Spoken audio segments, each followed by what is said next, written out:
السلام علیکم ورحمۃ اللہ وبرکاتہ نحمده ونصلی علی رسوله الکریم رب اشرح لی صدری ویسر لی امری واحلل عقدۃ من لسانی یفقهوا قولی رب زدنا علما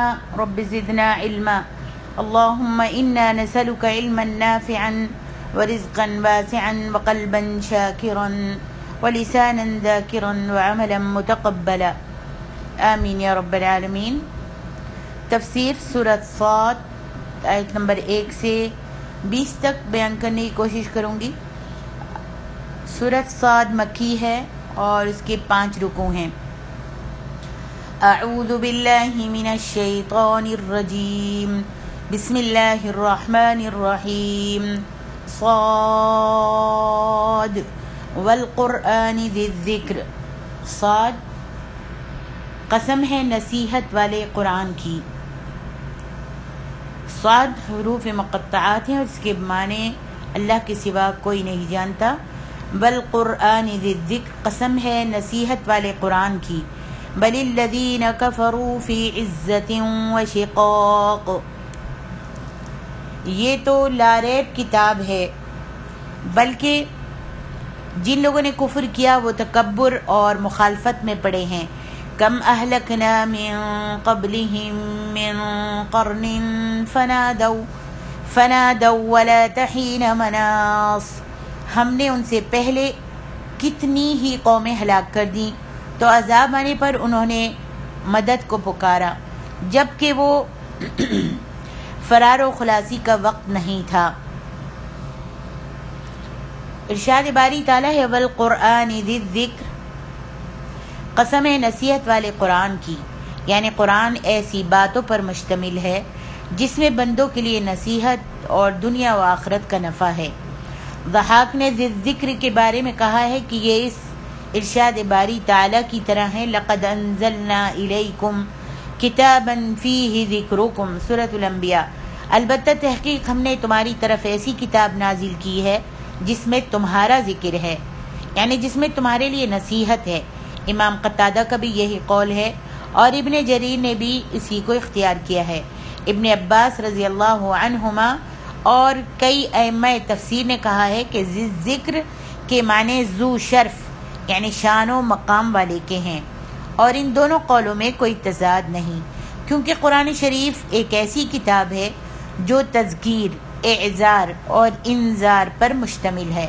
اس قسم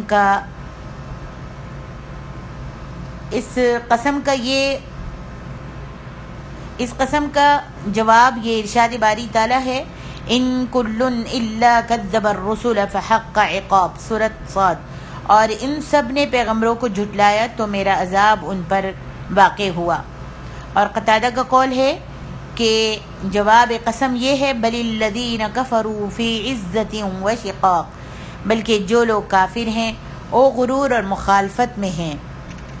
ابن جریر نے بھی اسی قول کو اختیار کیا ہے، واللہ اعلم۔ ارشاد باری تعالیٰ ہے بل الذین کفروا فی عزت وشقاق، اس کا مفہوم یہ ہے کہ اس قرآن میں نصیحت حاصل کرنے والے کے لیے نصیحت اور عبرت حاصل کرنے والے کے لیے عبرت ہے، لیکن کافر اس سے نفع حاصل نہیں کرتے، کیونکہ وہ تم غرور و تکبر میں مبتلا ہو کر اور اس کی مخالفت اور دشمنی کر کے اس سے الگ راہ اختیار کر رہے ہیں۔ پھر اللہ سبحانہ و تعالیٰ نے ڈرایا ہے کہ سابقہ امتوں کو رسولوں کی مخالفت اور آسمانی کتابوں کی تکذیب کی پاداش میں، آسمانی کتابوں کو جھٹلانے کی پاداش میں اللہ تعالیٰ نے ان کو ہلاک کر دیا تھا۔ کم اہلکنا من قبلہم من قرن، ہم نے ان سے پہلے بہت سی امتوں کو ہلاک کر دیا جنہوں نے تکذیب کی تھی۔ فنادوا، تو وہ فریادیں کرنے لگے، پکارنے لگے، یعنی جب ان کے پاس عذاب آیا تو انہوں نے اللہ تعالیٰ کی طرف فریاد کرنا اور دہائی دینا شروع کر دی، لیکن اب یہ فریاد و دہائی کسی کام کی بھی نہیں تھی، جیسا کہ فرمایا فلما احسوا بأسنا اذا هم منها يركضون لا تركضوا وارجعوا الى ما اترفتم فيه ومساكنكم لعلكم تسألون، سورۃ الانبیاء۔ پھر جب انہوں نے ہمارے مقدمے عذاب کو محسوس کیا، ہمارے عذاب کو محسوس کیا تو پھر اس سے بھاگنے لگے. تو اللہ تعالیٰ نے فرمایا مت بھاگو، اور جن نعمتوں میں تم عیش و آسائش کرتے تھے ان کی اور اپنے گھروں کی طرف لوٹ جاؤ تاکہ تم سے اس بارے میں پوچھا جائے، دریافت کیا جائے. ابو داؤد طیالسی نے تمیمی سے روایت کیا ہے کہ میں نے ابن عباس رضی اللہ عنہما سے ارشاد باری تعالیٰ فنادوا ولا حین مناص کے بارے میں دریافت کیا تو وہ رہائی کا وقت نہیں تھا، تو وہ عذاب کے وقت لگے فریاد کرنے اور وہ رہائی کا وقت نہیں تھا. اس کے بارے میں پوچھا تو انہوں نے فرمایا کہ اس کے معنی یہ ہے کہ یہ فریاد کرنے، دہائی دینے یا فرار ہونے کا وقت نہیں ہے. محمد بن کعب نے اس کے معنی یہ بیان کیے ہیں کہ جب دنیا نے ان سے منہ پھیر لیا تو اس وقت انہوں نے توحید کا اقرار کرتے ہوئے اللہ کے سامنے توبہ کرنی شروع کر دی. جب ان پر عذاب آیا اور دنیا نے ان سے منہ پھیر لیا، دنیا تنگ ہو گئی تو انہوں نے اللہ کے سامنے توبہ کرنی شروع کر دی. قتادہ کہتے ہیں جب انہوں نے عذاب کے آنے کو دیکھا تو توبہ کا ارادہ کر لیا، مگر اب توبہ کا وقت نہیں تھا. مجاہد کہتے ہیں کہ یہ نہ فرار کا وقت تھا اور نہ دعوت حق کو قبول کرنے کا. اسی لیے تو اللہ تبارک و تعالیٰ نے فرمایا ہے ولا حین مناص، اور وہ رہائی کا وقت نہیں تھا. یعنی جب عذاب دیکھا اور مصیبت آئی تو یہ فرار ہونے اور بھاگ جانے کا وقت نہیں ہے. واللہ سبحانہ و تعالی الموفق للصواب. آگے ارشاد ربانی ہے وَعَجِبُوا أَن جَاءَهُم مُنذِرٌ مِّنْهُمْ وَقَالَ الْكَافِرُونَ هَذَا سَاحِرٌ كَذَّابٌ. اور انہوں نے اس بات پر تعجب کیا کہ ان کے پاس انہی میں سے ایک ڈرانے والا آ گیا، اور کافروں نے کہا کہ یہ تو ایک جادوگر ہے بہت بڑا جھوٹا. اجعل الآلهة إلها واحدا ان هذا لشيء عجاب. کیا اس نے سارے معبودوں کو ایک کر دیا؟ بے شک یہ تو یقیناً ایک بڑی عجیب و غریب چیز ہے. وانطلق الملأ منهم ان امشوا واصبروا على آلهتكم ان هذا لشيء يراد. اور ان کے سردار آواز حق سن کر یہ کہتے ہوئے چل دیے کہ چلو اور اپنے معبودوں پر جمے رہو، بے شک یہ چیز ہے جو کسی غرض سے کہی جا رہی ہے. ما سمعنا بهذا في الملة الآخرة ان هذا الا اختلاق. ہم نے یہ بات کسی اور دین میں نہیں سنی، یہ تو بس گھڑی ہوئی بات ہے. أنزل عليه الذكر من بيننا بل هم في شك من ذكري بل لما يذوقوا عذاب. کیا ہم میں سے اسی پر ذکر یعنی قرآن اتارا گیا ہے؟ بلکہ وہ تو میرے ذکر یعنی وحی کے متعلق شک میں ہیں، بلکہ ابھی تک انہوں نے میرا عذاب نہیں چکھا. ام عندهم خزائن رحمت ربک العزیز الوہاب. کیا ان کے پاس آپ کے رب کی رحمت کے خزانے ہیں جو نہایت غالب خوب عطا کرنے والا ہے. ام لهم ملک السماوات والارض وما بینہما فلیرتقوا فی الاسباب. یا آسمانوں اور زمین اور ان کے درمیان ہر چیز کی بادشاہت انہی کے لیے ہے. اگر ایسا ہے تو چاہیے کہ وہ آسمانی راستوں کے ذریعے سے آسمان پر چڑھ جائیں. جند ما ہنالک مہزوم من الاحزاب. یہ تو یہاں کے شکست خوردہ لشکروں میں سے ایک معمولی سا لشکر ہے. اللہ تبارک و تعالیٰ نے مشرکین کے رسول اللہ صلی اللہ علیہ وسلم کے بشیر و نذیر کی حیثیت سے مبعوث ہونے پر تعجب کا ذکر کیا ہے، جیسا کہ ارشاد باری تعالیٰ ہے اکان للناس عجبا ان اوحینا الى رجل منهم ان انذر الناس وبشر الذین آمنوا ان لهم قدم صدق عند ربهم قال الكافرون ان هذا لساحر مبین. سورۃ یونس. کیا لوگوں کو تعجب ہوا کہ ہم نے انہی میں سے ایک مرد کو حکم بھیجا کہ لوگوں کو ڈراؤ اور ایمان لانے والوں کو خوشخبری دو کہ ان کے پروردگار کے پاس ان کا سچا درجہ ہے. ایسے شخص کی نسبت کافر کہتے ہیں کہ یہ تو صریح جادوگر ہے، اور یہاں فرمایا ہے وَعَجِبُوا أَن جَاءَهُم مُنذِرٌ مِّنْهُمْ، اور انہوں نے تعجب کیا کہ ان کے پاس انہی میں سے ڈرانے والا آیا ہے، یعنی جو انہی کی طرح بشر ہے۔ وَقَالَ الْكَافِرُونَ هَذَا سَاحِرٌ كَذَّابٌ، اور کافر کہنے لگے کہ یہ تو جادوگر جھوٹا ہے۔ أَجَعَلَ الْآلِهَةَ إِلَٰهًا وَاحِدًا، کیا اس نے اتنے معبودوں کی جگہ ایک ہی معبود بنا دیا؟ یعنی کیا اس کا یہ گمان ہے کہ معبود ایک ہی ہے؟ یعنی پیغمبر جو کہتے تھے، توحید کی دعوت دیتے تھے ان کو، تو وہ بالکل اس کو جھٹلاتے تھے اور کہتے تھے کہ اتنے معبودوں کی جگہ، ہمارے تو چھوٹے چھوٹے معبود جگہ جگہ ہم نے بنائے ہوئے ہیں، تو ان سارے معبودوں کی جگہ اس نے ہمارے لیے ایک ہی معبود بنا دیا، اور یہ کہتا ہے کہ معبود ایک ہی ہے اور اس کے سوا کوئی معبود نہیں۔ مشرکین نے اس بات کا انکار کیا۔ اللہ تعالیٰ فرماتے ہیں ان کا برا ہو، اور انہوں نے اللہ تعالیٰ کے ساتھ شرک نہ کرنے پر اظہار تعجب کیا، کیونکہ انہوں نے تو آباء و اجداد سے بتوں کی عبادت ہی کو سیکھا تھا، اور بتوں ہی کی محبت ان کے دلوں میں رچ بس گئی تھی۔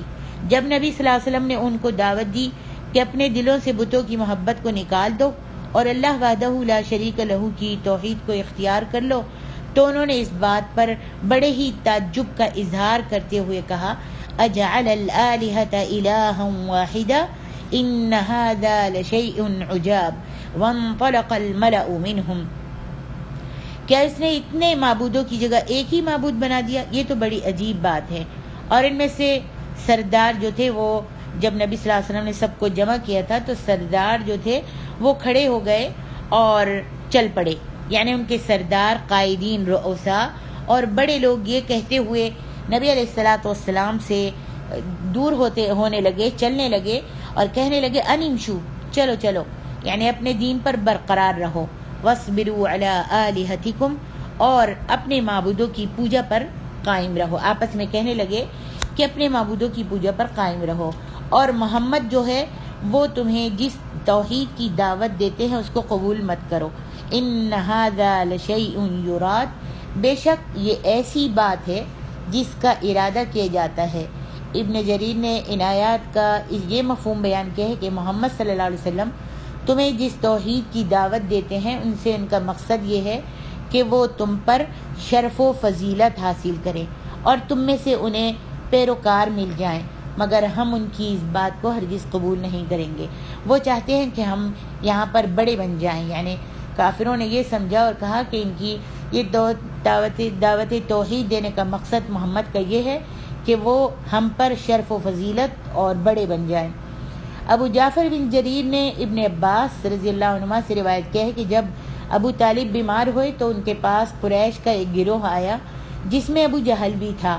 انہوں نے ابو طالب سے کہا کہ تمہارا بھتیجا جو ہے ہمارے معبودوں کو گالیاں دیتا ہے، یہ کرتا ہے اور یہ کہتا ہے، لہذا آپ انہیں اپنے ہاں بلائیں، اپنے پاس بلائیں اور اس کو منع کریں۔ ابو طالب نے پیغام بھیجا کہ نبی صلی اللہ علیہ وسلم تشریف لے آئیں۔ نبی صلی اللہ علیہ وسلم کو ابو طالب نے اپنے پاس بلایا۔ اس وقت ان لوگوں کے اور ابو طالب کے درمیان صرف ایک آدمی کے بیٹھنے کی جگہ تھی۔ ابو جہل ملعون کو یہ خدشہ ہوا کہ کہیں محمد صلی اللہ علیہ وسلم جب ابو طالب کے پاس بیٹھیں گے تو ہو سکتا ہے کہ ابو طالب کا دل نرم ہو جائے، تو وہ فوراً کود کر اس جگہ پر بیٹھ گیا، یعنی جو جگہ خالی تھی ابو طالب کے پاس وہاں پر ابو جہل جو تھا وہ بیٹھ گیا۔ نبی علیہ الصلاۃ والسلام نے جب اپنے چچا کے پاس جگہ نہیں پائی تو آپ دروازے کے پاس ہی بیٹھ گئے۔ ابو طالب نے کہا بھتیجے، آپ کی قوم کے لوگ آپ کی شکایت کرتے ہیں اور یہ کہتے ہیں کہ آپ ان کے خداؤں کو گالی دیتے ہیں اور آپ یہ باتیں کرتے ہیں، اور ان لوگوں نے آپ صلی اللہ علیہ وسلم کے خلاف بہت باتیں کی۔ نبی صلی اللہ علیہ وسلم نے ابو طالب کی بات سن کر فرمایا چچا جان، میں تو صرف یہ چاہتا ہوں کہ وہ ایک کلمے کو اختیار کر لیں جس کے قبول کرنے کی وجہ سے سارا عرب جو ہے ان کے تابع ہو جائے گا اور عجم انہیں جزیہ دینے لگ جائیں گے۔ وہ آپ کی بات اور آپ کے اس کلمے سے چونک اٹھے۔ جب نبی صلی اللہ علیہ وسلم نے کہا کہ سارا عرب ان کے تابع ہو جائے گا اگر یہ صرف ایک کلمہ کہہ لیں لا الہ الا اللہ، اور سارا عرب ان کے تابع ہو جائے گا اور عجم جو ہیں، عجمی لوگ جو ہیں ان کو جزیہ دینے لگ جائیں گے۔ وہ آپ کی بات اور آپ کے اس کلمے سے چونک گئے کافر جو تھے اور کہنے لگے کہ ایک کلمہ، آپ کے باپ کی قسم ہم 10 کلمے قبول کرنے کے لیے تیار ہیں، آپ بتائیں تو صحیح کہ وہ کلمہ کیا ہے۔ ابو طالب نے بھی پوچھا کہ ہاں بھتیجے، بتاؤ وہ کون سا کلمہ ہے، وہ کلمہ کیا ہے؟ نبی صلی اللہ علیہ وسلم نے فرمایا وہ کلمہ ہے لا الہ الا اللہ۔ یہ سن کر وہ لوگ نفرت کرتے ہوئے اور اپنے کپڑے جھاڑتے ہوئے کھڑے ہو گئے اور کہنے لگے اجعل الآلہۃ الہا واحدا ان ھذا لشیء عجاب، کیا اس نے اتنے معبودوں کی جگہ ایک ہی معبود بنا دیا؟ یہ تو بڑی عجیب بات ہے۔ اس موقع پر یہاں سے لے کر بل لما یذوقوا عذاب تک آیات نازل ہوئیں۔ یہ ابو قریب کی روایات کے الفاظ ہیں۔ امام احمد النسائی نے بھی اسی طرح روایت کیا ہے اور امام ترمذی رحمہ اللہ نے اس حدیث کو حسن قرار دیا ہے۔ ما سمعنا بهذا فی الملۃ الآخرہ، یہ بات پچھلے مذہب میں ہم نے کبھی سنی ہی نہیں۔ وہ لوگ کہنے لگے کہ یہ بات تو ہم نے اپنے پچھلے مذہب میں بھی کبھی نہیں سنی، یعنی محمد صلی اللہ علیہ وسلم ہمیں جس توحید کی دعوت دے رہے ہیں ہم نے کبھی کسی پچھلے مذہب میں، نصارہ میں، یہودیت میں کبھی بھی یہ بات نہیں سنی۔ اوفی نے ابن عباس سے روایت کیا ہے کہ اس آیت میں پچھلے مذہب سے مراد نصرانیت ہے، اور انہوں نے کہا یہ تھا کہ اگر یہ قرآن حق ہوتا تو نصارہ نے اس کے بارے میں ہمیں ضرور خبر دی ہوتی۔ ان ھذا الا اختلاق، کہنے لگے کہ یہ تو بالکل بنائی ہوئی بات ہے۔ مجاہد اور قتادہ کہتے ہیں کہ اختلاق کے معنی جھوٹ کے ہیں، اور ابن عباس کہتے ہیں کہ اس کے معنی اٹکل پچو بیان کیے ہیں۔ انزل علیہ الذکر من بیننا، کیا ہم سب میں سے اسی پر نصیحت کی کتاب اتری ہے؟ پھر وہ یہ بھی کہنے لگ گئے کہ ہم نے تو پچھلے زمانے میں اپنے باپ داداؤں کے وقت سے اور پچھلے وقتوں سے کبھی بھی نہیں سنا کہ ایک ہی معبود کو پکارو، کیا ہم سب میں سے اسی پر نصیحت کی کتاب اتری ہے؟ کہا انزل علیہ الذکر من بیننا، وہ اس بات کو بہت ہی دور سمجھتے تھے کہ ان سب میں سے قرآن کے نازل کیے جانے کے لیے محمد صلی اللہ علیہ وسلم ہی کا بطور خاص کیوں انتخاب کیا گیا، محمد ہی پر یہ کتاب کیوں اتاری گئی؟ جیسے کہ دوسری آیات میں اللہ تعالیٰ نے فرمایا ہے سورۃ زخرف میں لولا نزل هذا القرآن على رجل من القريتين عظیم، یہ قرآن ان دونوں بستیوں مکہ اور طائف میں سے کسی بڑے آدمی پر کیوں نازل نہیں کیا گیا؟ اس کے جواب میں اللہ تعالیٰ نے فرمایا اہم یقسمون رحمت ربک نحن قسمنا بینہم معیشتہم فی الحیاۃ الدنیا ورفعنا بعضهم فوق بعض درجات۔ سورۃ زخرف، کیا یہ لوگ آپ کے رب کی رحمت کو بانٹتے ہیں؟ ہم نے ان میں ان کی معیشت کو دنیا کی زندگی میں تقسیم کر دیا ہے، اور ہم نے ان کے ایک کے دوسرے پر درجے بھی بلند کیے ہیں۔ جب انہوں نے یہ بات کہی جو ان کی جہالت اور قلت عقل پر دلالت کرتی تھی کہ ان سب میں سے نبی صلی اللہ علیہ وسلم ہی پر قرآن مجید کیوں نازل کیا گیا، تو اس کے بارے میں اللہ تبارک و تعالیٰ نے یہ فرمایا بل لما یذوقوا عذاب، بلکہ انہوں نے ابھی میرے عذاب کے مزے نہیں چکھے، یعنی انہوں نے یہ بات اس لیے کہی ہے کہ یہ بات کہنے کے وقت تک انہوں نے اللہ تعالیٰ کے عذاب یا اس کی طرف سے کسی سزا کا مزہ نہیں چکھا تھا۔ انہوں نے یہ جو کہا ہے کہ نبی صلی اللہ علیہ وسلم کی تکذیب کی ہے، اس کا وہ عنقریب انجام معلوم کر لیں گے جس دن ان کو جہنم کی آگ کی طرف دھکیلا جائے گا۔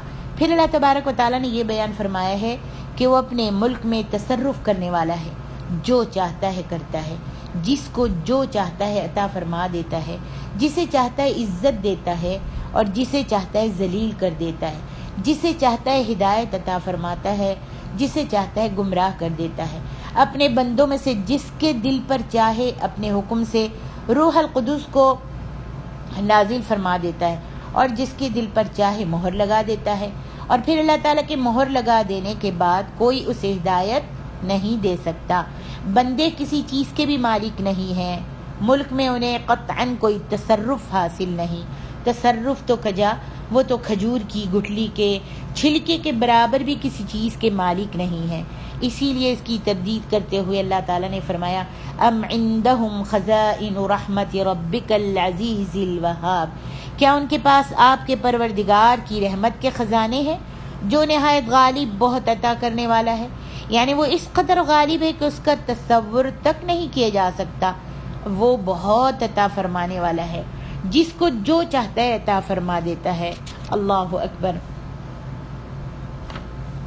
ارشاد باری تعالیٰ ہے ام لہم ملک السماوات والارض وما بینہما فلیرتقوا فی الاسباب، یہ آسمانوں اور زمین اور جو کچھ بھی ان میں ہے ان سب پر انہی کی حکومت ہے.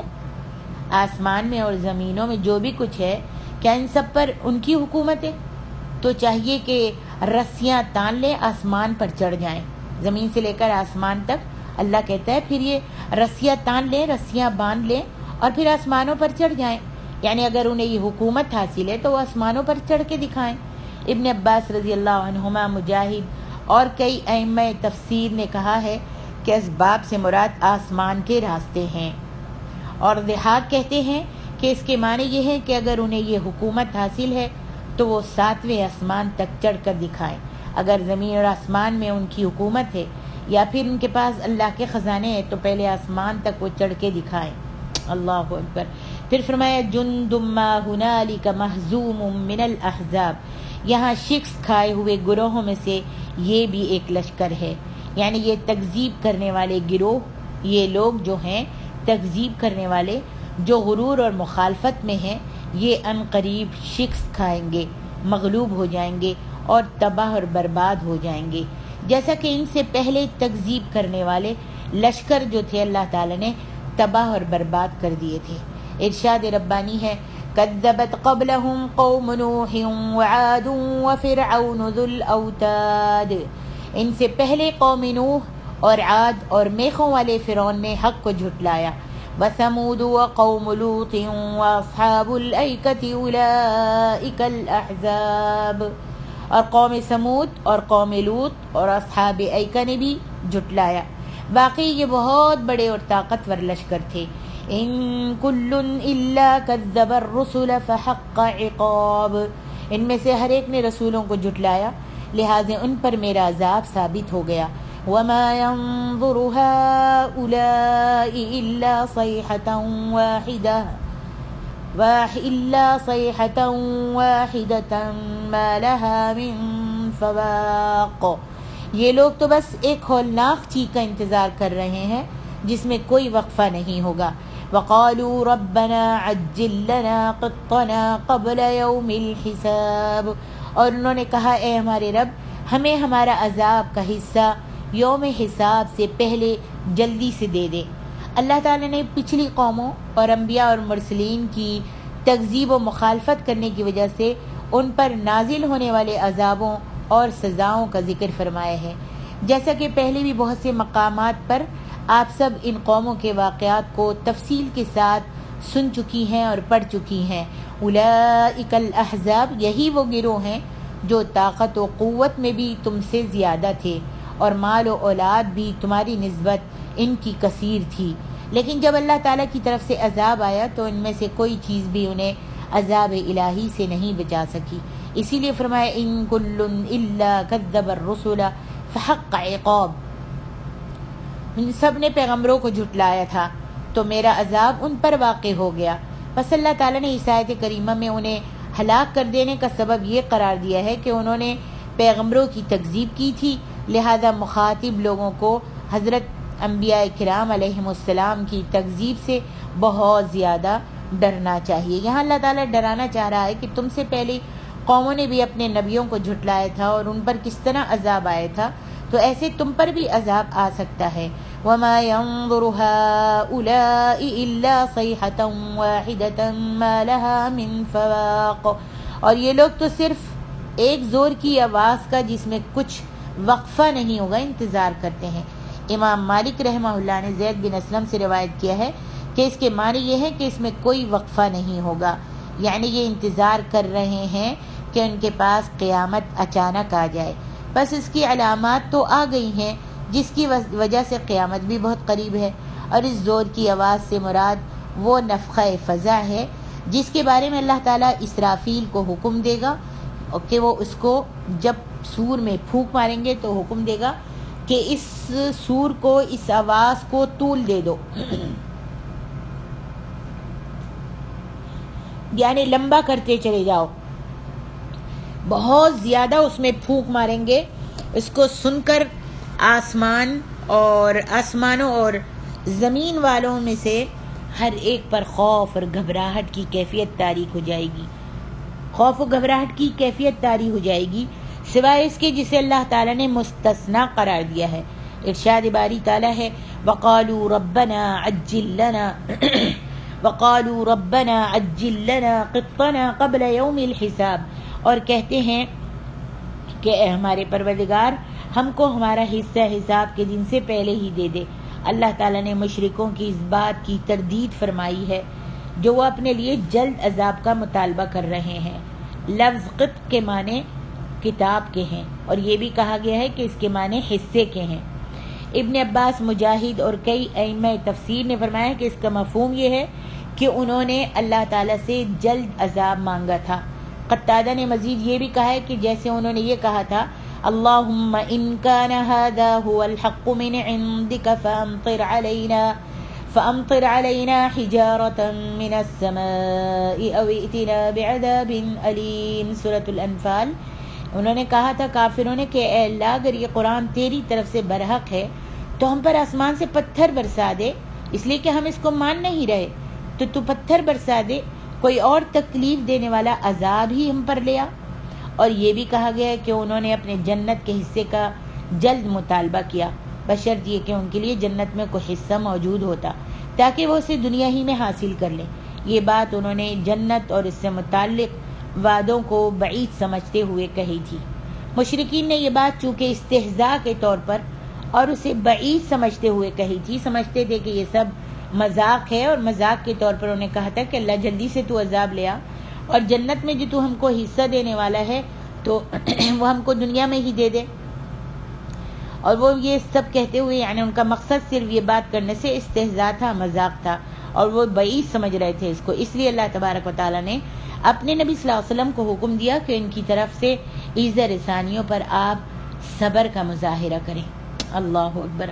اور ساتھ ہی اللہ تعالیٰ نے یہ خوشخبری بھی سنا دی کہ صبر کے صلے میں عافیت، فتح اور نصرت اور کامیابی و کامرانی نصیب ہوگی۔ آگے ارشاد ربانی ہے اصبر علی ما یقولون واذکر عبدنا داؤد ذا الأید انہ اواب، اے نبی جو کچھ یہ کہتے ہیں آپ اس پر صبر کیجئے، اور ہمارے بندے داؤد کو یاد کیجئے جو صاحب قوت تھا، بے شک وہ بہت ہی رجوع کرنے والا تھا۔ انا سخرنا الجبال معه يسبحن بالعشي والاشراق والطير محشورة كل له اواب وشددنا ملكه وآتيناه الحكمة وفصل الخطاب، ہم نے پہاڑ اس کے تابع کر دیے تھے جبکہ وہ اس کے ساتھ صبح شام تسبیح کرتے رہتے تھے، اور پرندے بھی تابع کر دیے تھے اکٹھے کیے ہوئے، سب اس کے مطیع اور فرما بردار تھے۔ ہم نے اس کی بادشاہی مستحکم کر دی تھی، اور ہم نے اسے حکمت اور فیصلہ کن بات کی صلاحیت دی تھی۔ اللہ اکبر۔ اللہ تبارک و تعالی نے مشرکین نے جب یہ بات کہی کہ اللہ تعالی ہم کو عذاب کیوں نہیں دیتا، عذاب ہم کو جلدی سے یعنی قیامت کیوں نہیں لے کر آتا، یا پھر جنت میں اس نے ہمارے لیے حصہ رکھا ہے تو اس کو چاہیے کہ ہم کو دنیا میں ہی دے دے، ان ساری باتوں سے مشرکین نے یہ بات چونکہ مذاق اور استہزاء کے طور پر اور اسے بعید سمجھتے ہوئے کہی تھی، اس لیے اللہ تعالیٰ نے اپنے رسول صلی اللہ علیہ وسلم کو حکم دیا کہ ان کی طرف سے جو یہ ساری باتیں، ظاہر باتیں نبی صلی اللہ علیہ وسلم کو ان ساری باتوں سے تکلیف ہوتی تھی، اللہ تبارک و تعالیٰ نے فرمایا کہ ان ساری باتوں پر آپ صبر کا مظاہرہ کیجئے، اور ساتھ ہی اللہ تعالیٰ نے یہ خوشخبری بھی سنا دی کہ صبر کے صلے میں عافیت ملتی ہے، فتح اور نصرت ملتی ہے، کامیابی و کامرانی نصیب ہوتی ہے۔ اللہ اکبر۔ اور اب اس کے آگے اللہ رب العالمین اللہ تعالیٰ نے اپنے عبد و رسول علیہ الصلاۃ والسلام کا تذکرہ کرتے ہوئے فرمایا ہے کہ وہ صاحب قوت تھے۔ داؤد علیہ الصلاۃ والسلام کا تذکرہ کرتے ہوئے اللہ تعالیٰ فرما رہے ہیں کہ وہ صاحب قوت تھے۔ عید کے معنی علم و عمل میں قوت کے ہیں، ذل ایدی اس کے معنی جو ہیں، عید کے معنی علم و عمل میں قوت کے ہیں۔ ابن عباس رضی اللہ عنہما، سدی اور ابن زید کہتے ہیں کہ عید کے معنی قوت کے ہیں، اور مجاہد کہتے ہیں اس کے معنی اطاعت میں قوت کے ہیں۔ امام قتادہ نے کہا ہے کہ داؤد علیہ السلام کو عبادت کی قوت اور دین کی فقاہت عطا کی گئی تھی۔ حدیث میں ہے کہ حضرت داؤد علیہ السلام ایک تہائی رات قیام فرمایا کرتے تھے، ایک تہائی رات کا حصہ قیام فرمایا کرتے تھے اور ایک دن چھوڑ کر روزہ رکھا کرتے تھے۔ صحیح بخاری اور مسلم میں نبی صلی اللہ علیہ وسلم سے یہ ثابت ہے کہ آپ نے فرمایا احب الصلاۃ الی اللہ صلاۃ داؤد علیہ السلام واحب الصیام الی اللہ صیام داؤد وكان ينام نصف الليل ويقوم ثلثه وينام سدسه وكان يصوم يوما ويفطر يوما ولا يفر اذا لاقى وانه كان اوابا۔ اللہ تعالیٰ کے ہاں سب سے زیادہ پسندیدہ نماز داؤد علیہ السلام کی نماز ہے، اور اللہ تعالیٰ کے ہاں سب سے زیادہ پسندیدہ روزے بھی داؤد علیہ السلام کے روزے ہیں۔ وہ آدھی رات سوتے تھے اور تیسرا حصہ قیام کرتے تھے، اور پھر چھٹا حصہ سو جاتے تھے، اور وہ ایک دن روزہ رکھتے تھے اور ایک دن ناغہ کرتے تھے، اور دشمن کے مقابلے سے بھاگتے نہیں تھے، اور یقیناً اللہ تعالیٰ کی طرف بہت رجوع کرنے والے تھے۔ یعنی جو اوابہ کا لفظ آیا ہے اس کے معنی یہ ہیں کہ اللہ عز و جل کی طرف اپنے تمام امور و معاملات میں بہت زیادہ رجوع کرنے والے تھے۔ ارشاد باری تعالیٰ ہے انا سخرنا الجبال معه يسبحن بالعشی والاشراق، بے شک ہم نے پہاڑوں کو مسخر کر دیا تھا کہ صبح شام ان کے ساتھ اللہ تعالیٰ کا ذکر کرتے تھے۔ اللہ تعالیٰ نے پہاڑوں کو مسخر کر دیا تھا جو طلوع آفتاب کے وقت اور دن کے آخری حصے میں ان کے ساتھ مل کر اللہ تعالیٰ کی تسبیح کرتے تھے، جیسا کہ ارشاد باری تعالیٰ ہے سورۃ سبا میں یا جبال اوبی معہ والطیر، اے پہاڑوں ان کے ساتھ تسبیح دہراؤ، اور پرندوں تم بھی۔ اسی طرح جب آپ تسبیح پڑھتے تو پرندے بھی آپ کے ساتھ تسبیح پڑھتے تھے، اور جب آپ دہراتے تو وہ بھی دہراتے تھے، اور ہوا میں اڑتا ہوا کوئی پرندہ جب آپ کو ترنم سے زبور پڑھتے ہوئے سنتا، سریلی آواز سے ترنم کے ساتھ زبور پڑھتے ہوئے سنتا، تو وہ وہاں سے جا نہیں سکتا تھا، بلکہ ہوا ہی میں کھڑے ہو کر آپ کے ساتھ تسبیح پڑھتا تھا۔ سبحان اللہ۔ اسی طرح بلند و بالا پہاڑ بھی آپ کی تسبیح کا جواب دیتے تھے، آپ کے ساتھ دہراتے تھے اور آپ کی پیروی میں تسبیح کرتے تھے۔ اللہ اکبر۔ ابن جریر نے عبداللہ بن حارث بن نوفل سے روایت کیا ہے کہ ابن عباس رضی اللہ عنہما نماز ضحیٰ نہیں پڑھا کرتے تھے۔ میں انہیں ام ہانی کے پاس لے گیا اور میں نے ان سے عرض کی کہ جو بات آپ نے مجھے بتائی ہے وہ ان کو بھی بتا دیں۔ انہوں نے بیان کیا کہ فتح مکہ کے دن، یعنی ام ہانی نے بیان کیا کہ فتح مکہ کے دن نبی علیہ السلام میرے گھر تشریف لائے، پھر آپ نے حکم دیا اور آپ کے لیے ایک ٹب میں پانی ڈالا گیا، پھر آپ نے حکم دیا اور ایک کپڑے کے ساتھ پردہ کر دیا گیا، آپ نے غسل فرمایا، اور پھر گھر کے ایک ٹب میں، پھر آپ گھر کے ایک کونے میں پانی چھڑکا گیا جہاں آپ نے 8 رکعت نماز ادا فرمائی، غسل کیا آپ نے، پھر آپ نے ایک کونے کی طرف اشارہ کیا، وہاں پر کپڑا بچھایا گیا، اور پھر وہاں پر نبی علیہ السلام نے پانی چھڑکا گیا کونے میں جہاں آپ نے 8 رکعت نماز پڑھائی۔ یہ ضحیٰ کی نماز تھی، ضحیٰ کی نماز، اور ان تمام رکعت میں قیام، رکوع، سجود اور جلوس قریباً برابر تھے۔ ابن عباس رضی اللہ عنہما نکلے اور وہ کہہ رہے تھے کہ دونوں لوحوں کے مابین جو کچھ ہے میں نے اسے پڑھا ہے، مگر نماز ضحیٰ کا مجھے یسبحن بالعشی والاشراق، صبح و شام ان کے ساتھ اللہ تعالیٰ کا ذکر کرتے تھے، اس کے بارے میں ابھی علم ہوا ہے۔ سبحان اللہ۔ میں کہتا تھا کہ نماز اشراق کہاں ہے، اور بعد میں فرمایا کرتے تھے کہ یہاں اشراق سے مراد نماز چاشت ہے، اسی لیے اللہ تعالیٰ نے فرمایا والطیر محشورہ، اور پرندوں کو بھی کہ جمع رہتے تھے، یعنی ہوا میں رکے رہتے تھے، کلہ اواب، سب ان کی طرف رجوع کرنے والے تھے، یعنی مطیع اور فرما بردار تھے، اور ان کے ساتھ ساتھ اللہ تعالیٰ کی تسبیح پڑھتے تھے۔ سعید بن جبیر قتادہ کا قول ہے کہ اواب کے معنی مطیع اور فرما بردار کے ہیں۔ ارشاد باری تعالیٰ ہے وَشَدَدْنَا مُلْكَهُ اور ہم نے اس کی بادشاہی کو مستحکم کیا، یعنی ان کی بادشاہت کامل تھی اور وہ تمام ساز و سامان انہیں میسر تھا جس کی بادشاہوں کو ضرورت ہوتی ہے۔ ابن ابو نجیح نے مجاہد سے روایت کیا ہے کہ اہل دنیا میں سے سب سے زیادہ مضبوط بادشاہت داؤد علیہ السلام کی تھی۔ ارشاد باری تعالیٰ ہے وَآتَيْنَاهُ الْحِكْمَةَ، اور ہم نے اس کو حکمت عطا فرمائی۔ مجاہد کہتے ہیں یعنی معنی ہیں فہم، عقل اور ذکاوت عطا فرمائی۔ قتادہ کہتے ہیں یعنی انہیں کتاب اللہ عطا فرمائی اور اس میں جو کچھ ہے اس کی اتباع عطا فرمائی۔ وفصل الخطاب، اور خصومت کی بات کا فیصلہ سکھایا۔ قاضی شریح اور شعبی کہتے ہیں کہ وفصل الخطاب سے مراد ہے کہ فیصلے کے لیے گواہوں اور قسموں کا طریقہ سکھایا۔ قتادہ کہتے ہیں اس سے مراد یہ ہے کہ یہ سکھایا کہ مدعی 2 گواہ پیش کرے یا مدعا علیہ قسم پیش کرے۔ فرمایا کہ یہی وفصل الخطاب ہے جس کے مطابق انبیاء و مرسلین نے فیصلے فرمائے تھے۔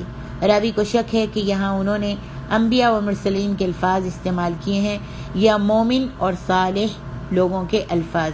اس امت میں بھی روز قیامت تک قضا کے سلسلے میں یہی احوال سامنے رہیں گے۔ واللہ اعلم۔